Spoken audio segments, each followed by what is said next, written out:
Good morning guys. Kasabong gusto bisita ko na sa aking mga players, sa aking mga viewers, sa aking subscribers, sa aking channel, sa aking YouTube Kalyo Kasabong TV. Nandito naman ako sa araw na ito sa inyo ganito ngayon sa isa ka parte ng lagayan ng ano ko, magpakitag sample prueba sa inyo, magbigay kunting advice sa aking kaalaman, isi-share ko sa inyo, ibahagi ko sa inyo ang aking kaalaman tungkol krusis sa isa kalinyada na manok ginagamit natin sa labanan sa mga sabang takot na hindi tayo puro talo. Kasabong bago ang lahat, patuloy ko magpasalamat naman ko sa inyo. Thank you sa pag-support nyo sa aking mga subscribers, sa aking followers, sa aking channel, sa aking YouTube Kalyo Kasabong TV. Itong hawak ko nga manok, ito siya at isa kalinyada sa isa ka manok. Ngayong sinasabi ko nga, di all pa kinukontent ko nga, process ng white boxer. Ito na siya. Dalawa ito nga black, dalawang puti.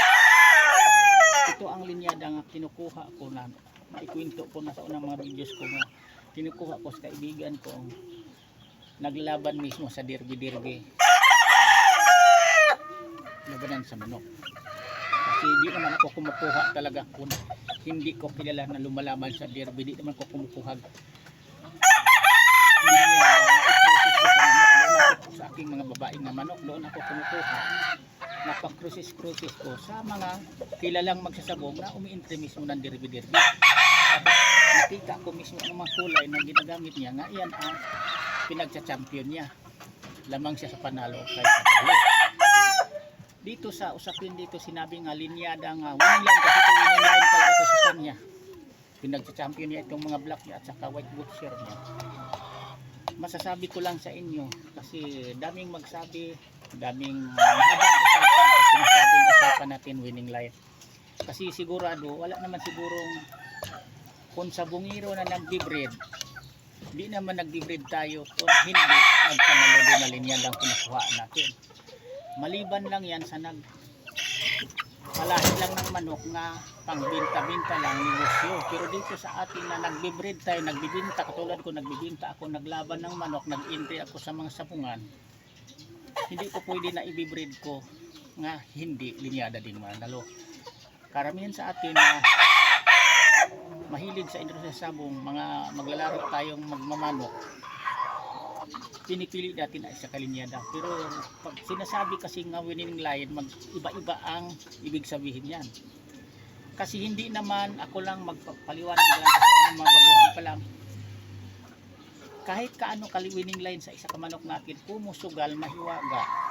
Sinasabi ko naman sa inyo, hiram-hiram lang ang swerte. Hindi naman araw-araw sa atin lahat panalo. May talo tayo, may panalo. Kahit ano ka winning line, mayroon talagang katalo dyan din. Kasi kung i-breed natin parehas winning line, ibig sabihin hindi na pala tayo matatalo niyan. Matatalo pa rin tayo dahil sugal sabong. Wala namang magsasabong magsusugal na hindi magdaag panalo, magdaag talo. Yan ang totoo. Pero ang naka-advantage dito sa winning line na manok nga, pag maglaban tayo, pag entry tayo, hindi tayo basta-basta masisiro. Minsan talo tayo, pero karamihan pag gamitin nating manok na winning line tapos mahusay, pilit natin na magaling maglaro, bumatong palo, lamang tayo sa panalo kaysa talo. Kung nagkadepende din yan sa pagkondisyonin natin, kung marunong din tayo maghanda, magkukondisyon, mag-ensayo, mag-training sa ating manok, yan totoo yan. Kasi ang maging kalaban din natin na magsasabong, winning line din yan, mananalo din ang linyadang minamanok niyan. Kaya huwag tayong basta-basta magkampante po kit winning line ang manok natin. Pinapakain lang natin ng mga pagkain lang ng baboy, di po pwede yun. Ang kalaban natin, masarap ang pagkain. Kasi dito sa pag-alaga ng manok, ipaliwanag ko sa inyo. Ito ang bigyan ko kayong sampung puriba. Ang may manok kayong payat na payat, galing na kasakit, malughat ng sipon o ano man yan, bulutong, ang bulutong mapayat talaga ang manok niyan, sisiw mo. Bilhan mo ng 1 kilo lang, ang pagkaubos na 1 kilo, hindi ito bumalik ang katawan, payat pa rin yan. Kaya ganun din ang ipaliwanag ko yun pag conditioning sa manok. Porkit nabilhan nyo ng 1 kilo lang ang panglaban nyo na manok, pagkaubos ng 1 kilo, okay na ba yun? Hindi pa. Ang babasihan nyo, yung may kasakit na manok, sa 1 kilo hindi pa tataba. Ganun din ito. Kapag pakainin mo ito ng masarap, halimbawa, platinum, hindi lang ka 1 kilo ang ubusin mo, sapat na. Kailangan, excuse me, paabutin mo talaga yan. Halimbawa, kung mas sarap ang pagkain sa manok, katulad sa akin, meron ang maintenance ko kanila, hindi ma-proseso ang palit ng pagkain. Madali lang. Kasi palitan ko ng platinum, pwede 15 days, pwede na. Pero kung sa mga hindi, mga maintenance, mga medyo mga mura-murahin lang pagkain sa manok, kailangan bago yan, muupik ang mahaling patuka, panghanda pang laban natin, abot talaga yan ng 30 days, 1 buwan, bago i-fix yan ng mga pagkain masasarap yan.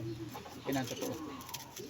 Kuhaan lang yung basi, ang payat, itry nyo yan, sinasabi ko, yan ang basihan natin. Ang payat na kasakit na manok, hindi tataba sa 1 kilo lang na pagkain maubos niya.